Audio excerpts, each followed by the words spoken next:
extremely complex. It's like it was designed. There's a huge intelligence there. The astonishment affects the whole scientific world.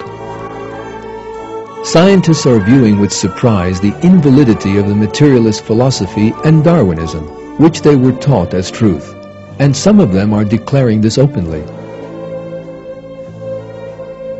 In his book, Darwin's Black Box, one of these figures, the American professor of biochemistry, Michael Behe, describes the situation of the scientific world like this. Over the past 4 decades, modern biochemistry has uncovered the secrets of the cell. The progress has been hard-won. It has required tens of thousands of people to dedicate the better parts of their lives to the tedious work of the laboratory. The result of these cumulative efforts to investigate the cell, to investigate life at the molecular level, is a loud, clear, piercing cry of design. The result is so unambiguous and so significant that it must be ranked as one of the greatest achievements in the history of science. But no bottles have been uncorked, no hands clapped. Why does the scientific community not greedily embrace its startling discovery? The dilemma is that while one side of the issue is labeled intelligent design, the other side must be labeled God.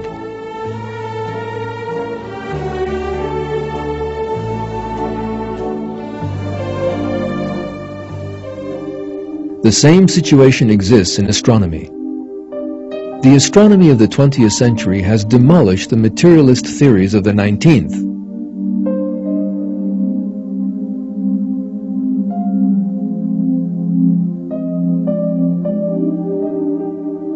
First, with the Big Bang theory, it emerged that the universe had a beginning, the moment of creation.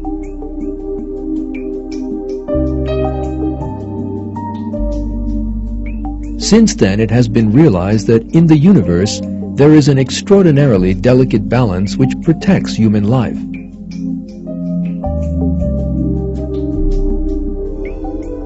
For these reasons, in the world of physics and astronomy, atheism is in rapid decline. As American physicist Robert Griffiths jokingly remarks,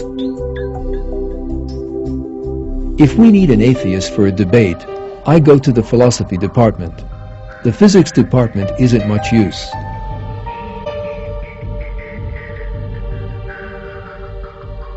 In short, in our day and age, materialist philosophy is collapsing. Science is rediscovering certain very important facts rejected by materialist philosophy. And in this way, a new concept of science is being born.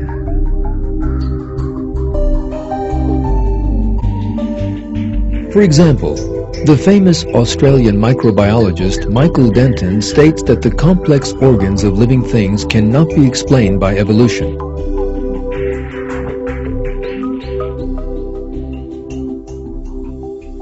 And this is a very profound question, which everybody brushes over, everybody tries to sweep under the carpets. The fact is that the majority of these complex adaptations in nature cannot be adequately explained their emergence occurred via a series of intermediate forms. And this is in fact something which, in fact, as far as I'm concerned, this is a fundamental problem. And the fact that there are so many of these things, for me, okay, there's something wrong with the theory. Common sense tells me there must be something wrong. The famous German biologist Werner Gitt explains how genetic information in living things proves the creation in these terms. It is impossible that new information is coming from a random process. If you see a computer program, it needs a programmer. If you see a car, it needs a designer. If you see the biological information in the cells, then we must say that is the right conclusion. It needs a creator who has made the program, the genes, to create the proteins, to create the organs. It is necessary that we have this. So we can say evolution is an impossible process. The American professor of biochemistry, Michael Behe, explains why the creation is a scientific fact. I think the conclusion of design is a scientific one, an empirical one, based completely on the observable system the universe and life were intended, that they are the product of intelligent activity. And I'd just like to point out that this idea comes from the progress of science.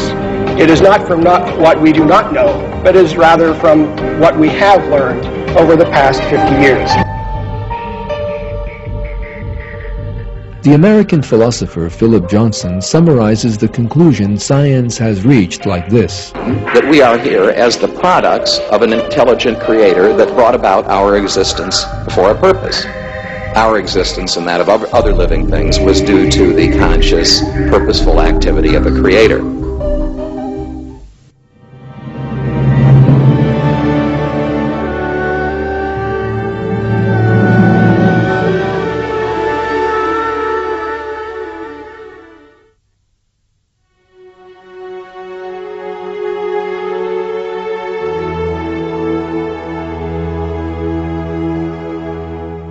God created the entire universe, and the whole of creation shows humanity the signs of God. Science is the method of investigating what has been created, so conflict between religion and science is out of the question.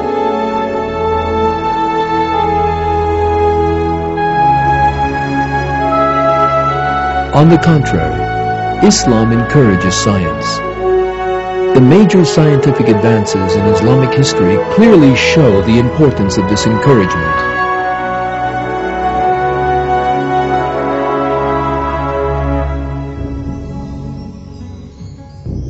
Today, the 19th century theories which tried to confuse science with materialist philosophy have lost their validity.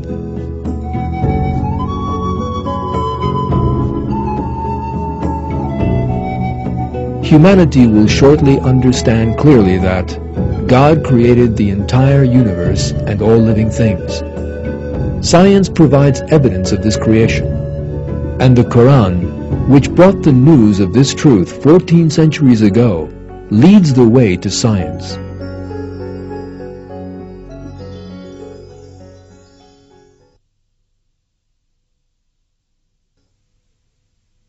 It is a book we have sent down to you, full of blessing, so let people of intelligence ponder its signs and take heed. This is my path, and it is straight, so follow it. Do not follow other ways, or you will become cut off from His way.